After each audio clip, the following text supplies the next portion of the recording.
in the wonderful name of Jesus Christ, that name that's above all names. And welcome to our continuing study, the book of Revelation. And this time we come to that pivotal point, that middle part, if you will, of Daniel's 70th week, chapter 13.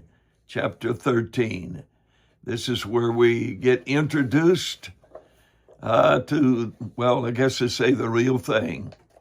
He's not the imitator, as we have found him in chapter 6. It's from this point that the great tribulation, if we can call it that, begins. This chapter 13, it marks the beginning of the last half of Daniel's 70th week. The man we were introduced to back in chapter 6, he was on his white horse there, but he's not on a white horse here. He now has a cohort also in this chapter that joins him, and John sees him. He's coming out of the earth, called the false prophet.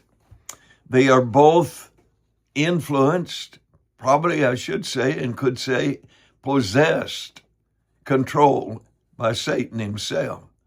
The beast has been making his moves to gain control of the empire, let me call it, and now he's at the head.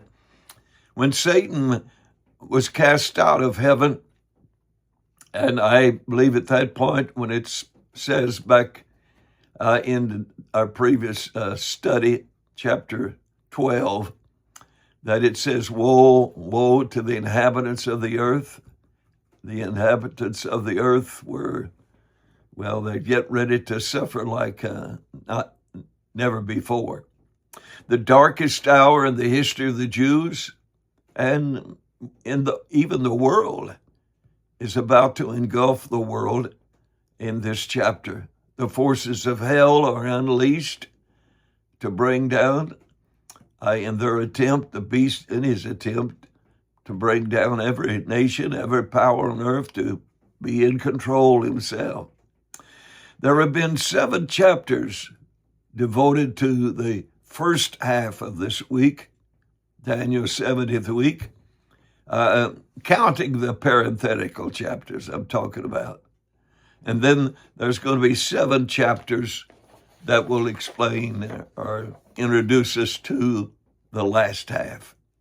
Our study in this interesting book, it grows, more interesting, as we could say, as we travel deeper into the book. And this chapter, it becomes a fascinating one in regarding the events that are going to transpire in this earth in this last half. Revelation 13 is a continuation of what we've just studied, of course, the previous chapter, the war in heaven, the dragon being cast out to the earth, and then the dragon having lost that war in heaven with Michael and his archangels, or his angels, and being unable to destroy the woman. Really he wanted to destroy the man-child of the woman. He's mad, he's upset, and now he's determined to take control. In verse 1, we read, I stood upon the sand of the sea, saw a beast rise up out of the sea, having 7 heads, 10 horns, and upon his horns 10 crowns, and upon his heads the name of blasphemy. Now, some feel, from what I've been able to run across in my studies, some feel that this verse should read, and he stood, not and I stood. And they feel that it's a reference to Satan, not the dragon, not to John. That Satan, he's cast down to the earth, and now he stands before the masses of humanity, and he calls forth a despicable character, which he can use to further his evil work. It would seem, though, that to me, I think it's a reference to John. John is the one that's been describing the events that have been taking place. John's the one that continues to do so after chapter 13. So I think when it says, I stood, he's talking about himself like he has in the past. Now, the sand of the sea in Revelation, no doubt has, of course, the reference to the great Mediterranean Sea. And yet, like so many other expressions employed symbolically in the language of the Revelation, it has a symbolic significance. And in this instance here, it no doubt is referring to the masses of humanity. The beast is to come from among the masses of humanity. And far as the statement beast, this is the second time we read about him back in chapter 11 that tried to kill those two witnesses, and he's referred to there as beast. But here he's really introduced now. Now, considering the study of Revelation in its entirety, I feel that this is the same one whom we were introduced to back in chapter 6. I know I mentioned it before, but I'm reiterating it. At that time, he was riding a white horse. He appeared to be a man of peaceful intentions, but now he's in the middle of the week. He's gained that position that he aspired to obtain. He is fulfilling what Daniel described, how he would make a covenant with the Jews for a week, and in the middle of the week, he would break that covenant. And that's what's taking place in chapter 13 here. The study of the beast is, well, interesting as well as a controversial study. Like many other things in the book of Revelation, there are differing views concerning this beast as to who he is, where he's coming from. And anyway, it's in the book of Daniel where we find so many references to the beast. In fact, the term beast is employed to speak of their methods of gaining power in the world. A beast mangles, it devours, it destroys to get what it's searching for. The man of sin fits into that category, and what unfolds from this point on fits into this kind of character. Without feelings, the beast is going to bring havoc to all that, well, stand in his way. And it's no wonder that this period is referred to as the darkest hour the world has ever known. There are several titles that are given to the beast or the man of sin in the Bible. To mention just a few of them, he's called the Assyrian in Isaiah 10. He's called the king of Babylon, Isaiah 14. He's called Lucifer there in Isaiah 14. He's called the little horn in Daniel 7.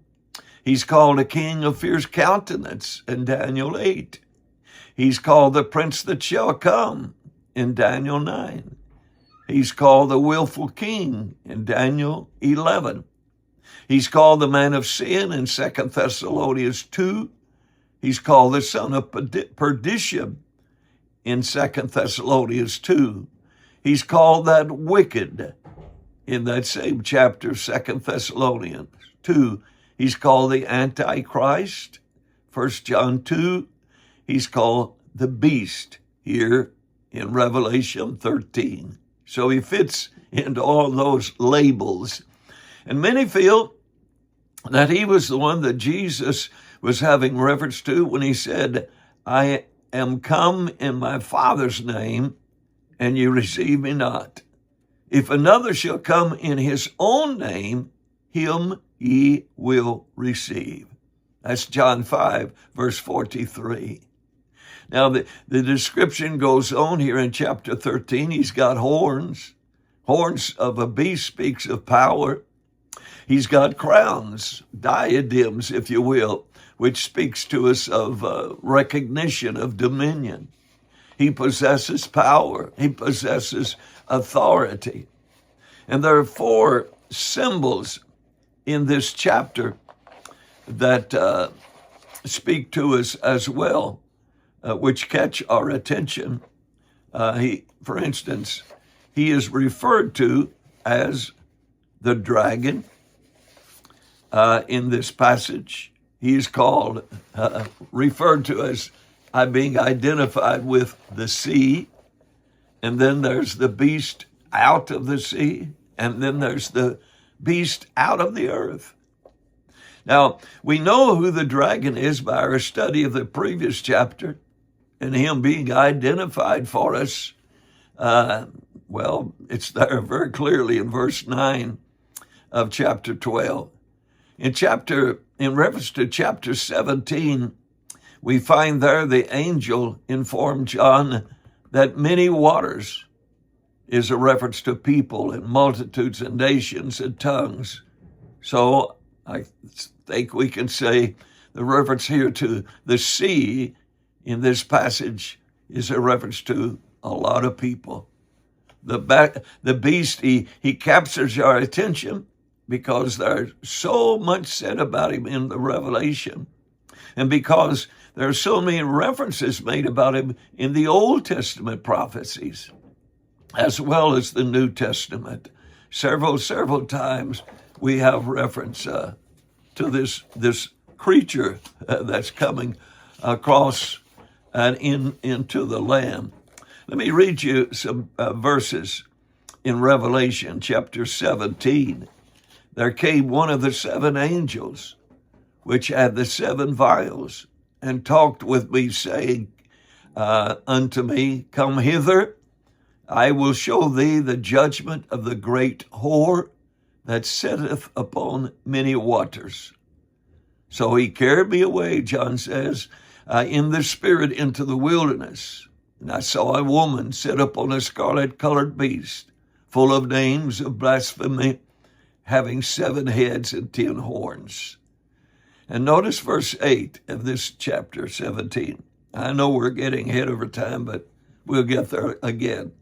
The beast that thou sawest was and is not, and shall ascend out of the bottomless pit and go into perdition.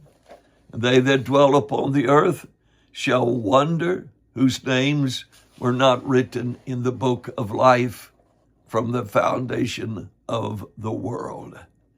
Verse 15, John writes, He saith unto me, The waters which thou sawest, where the whore sitteth, are peoples and multitudes and nations and tongues.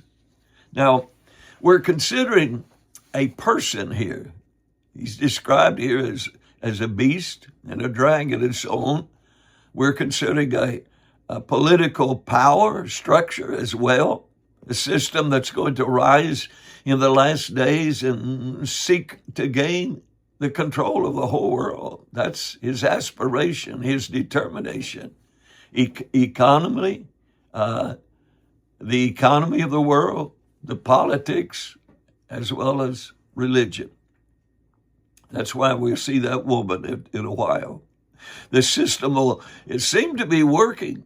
Only the coming again of Jesus Christ is it going to, run into a log jam, shall we call it. If we could choose to look at these beasts as they're described, it would appear that when John sees them at this juncture, here in chapter 13 of Revelation, or the time of tribulation, the fourth beast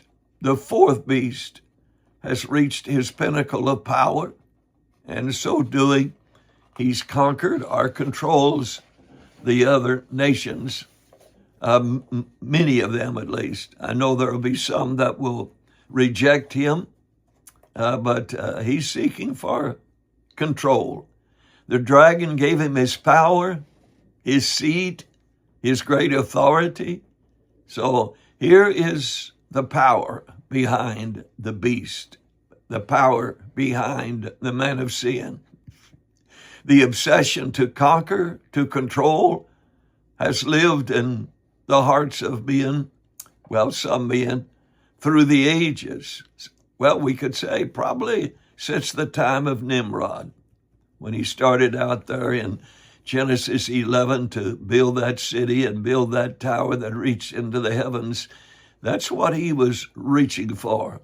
He was just way, way, way too soon.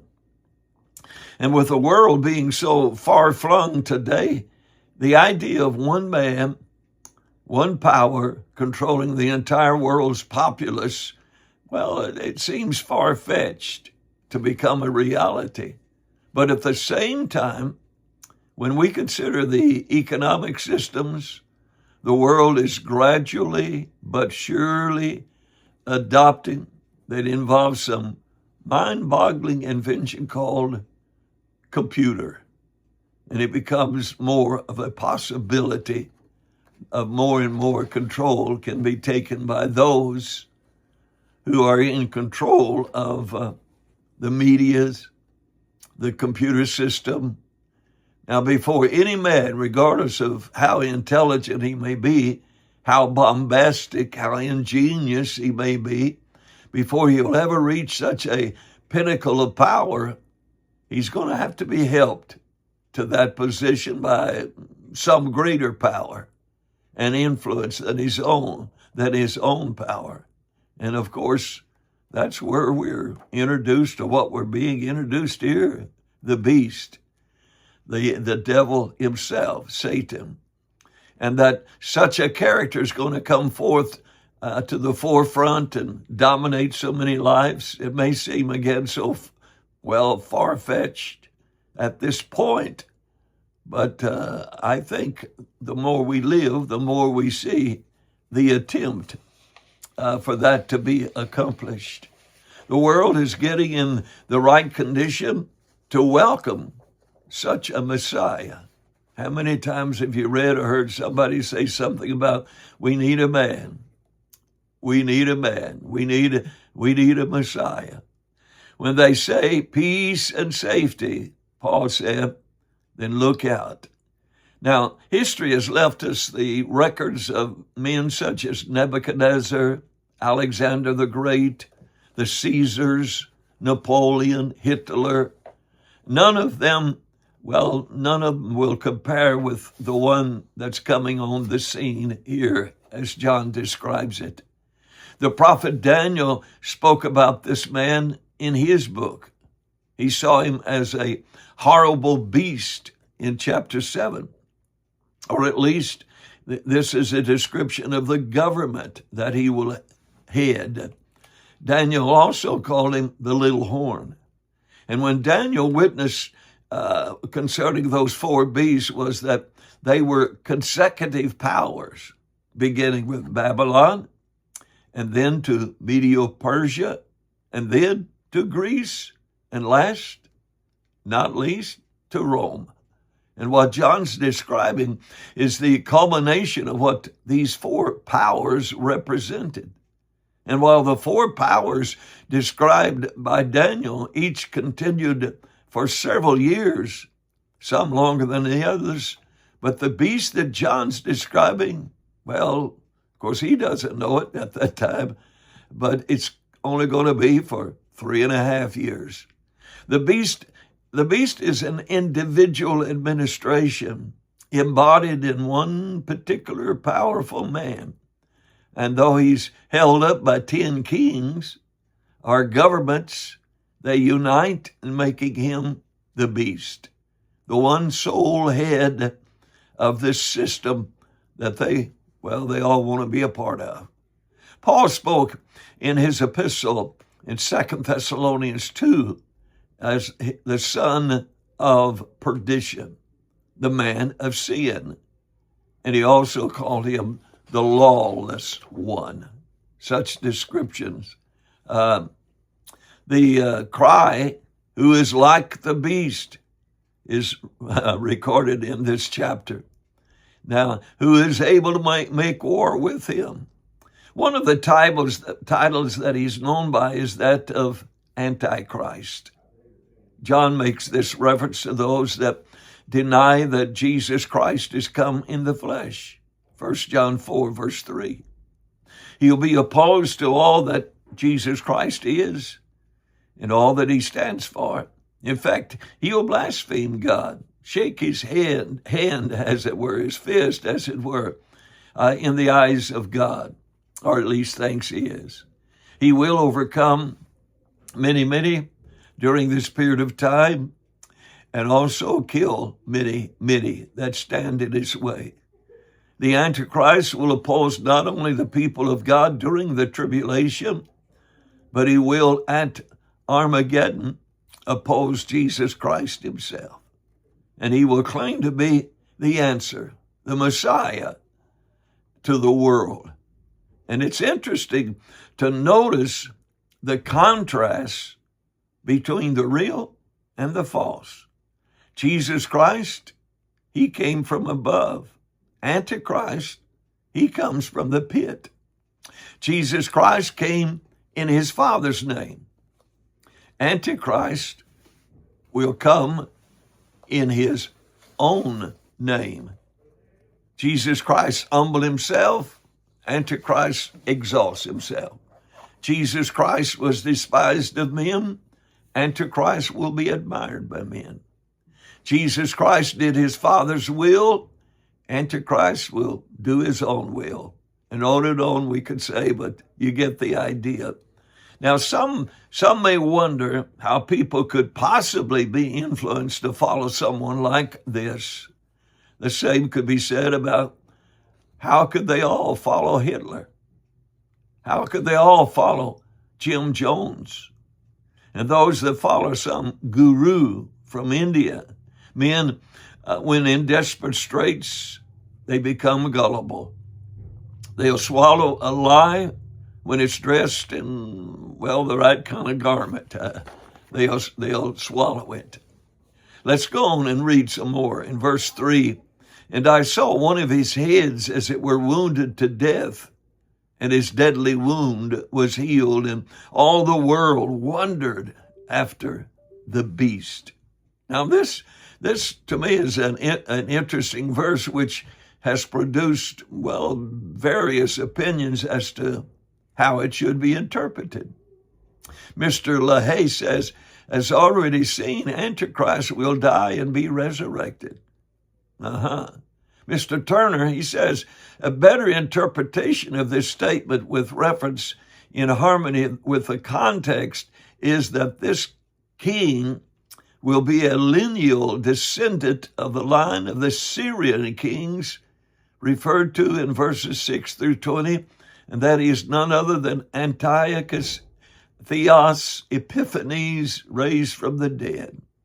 My. And that gives you an idea of what different ones have to think and say about him. And several other commentators of the opinion that the beast will be killed during some war during this tribulation period and will later be raised from the dead, which will propel him to the top. Now, what does this verse state? John says, I saw one of his heads as it were wounded to death. So notice, first of all, John didn't state that the beast was wounded to death, but one of his heads. The beast, he's got 7 of them, according to chapter 17 and verse 10. 7 heads. They are representative of 7 kings, are leaders of nations. 5 of these kings have died by the time John's writing the book of Revelation here. One was then in power, and one was yet to come to power. The beast continues this succession of kings to rise to the ultimate power, he claims, especially against Israel. John also says he is the 8th and of the 7. That it's a continuation of the power that's represented by these 7 previous kings. And now one of these heads receives a death-like blow. Are we to consider that a person, a king, received a death blow? Or do we consider that his power, his kingdom, which is represented as a head, if you will, that receives a death blow? Now, we don't want to get ahead of ourselves, but farther on in chapter 17, we'll read in verse 10, there are 7 kings, 5 are fallen. One is, the other is not yet come, and when he cometh, he must continue a short space. So we'll cover a little of that then, but I want to tie it in here. Now, Paul, in his passage on this man in 2 Corinthians 2, he has something interesting to say that I think helps to explain what's taking place here. Let me read verse 8 beginning. Then shall that wicked be revealed, whom the Lord shall consume with the spirit of his mouth, shall destroy with the brightness of his coming. Even him whose coming is after the working of Satan with all power and signs and lying wonders, and with all deceivableness of unrighteousness in them that perish, because they receive not the love of the truth, that they might be saved. And for this cause God shall send them strong delusion, that they should believe a lie, that they all might be damned who believed not the truth, but had pleasure in unrighteousness. My. Now, John, in verse 8 of chapter 17, he said, the beast that thou sawest was and is not, and shall ascend out of the bottomless pit and go into perdition. That's a powerful statement. By this statement, it implies that the beast is represented as a person. The system of evil, which the term beast speaks, will originate in hell, will be cast into the lake of, will not be cast into the lake of fire. The system, it will be an individual who will be cast into destruction, perdition. Paul, again, in 2 Thessalonians 2, verses 9 and 10, even him whose coming is after the working of Satan, with all power and signs and lying wonders, and with all deceivableness of unrighteousness to them, in them that perish. So whatever takes place here, the result is all the world wonders after this beast. Something took place which resulted in the world being awed, overwhelmed by the results. And there's no doubt that Satan, well, he's going to pull out all stops in his last-ditch efforts to sway the masses to follow him and his superstar, the beast, the man of sin, and eventually oppose Jesus Christ himself when the Lord comes back at the end during Armageddon. He is going to, he's still got his mind made up. He's going to destroy the kingdom of God. He's going to exalt his throne above the throne of God. But again, to use the familiar term, read the back of the book. We know that will never happen. But it's a dark day ahead, a very dark day for the world, and particular the people of Israel. For this is, well, the big portion of the reason for it. It's Daniel's 70th week that's going to be fulfilled in this period of time. So, fellow pilgrim, Let's make sure we're ready to go up when the trumpet sounds, that we might be caught up to meet the Lord in the air and be with him. Our time's out. Another time, we'll join you again later, the Lord willing. God bless you.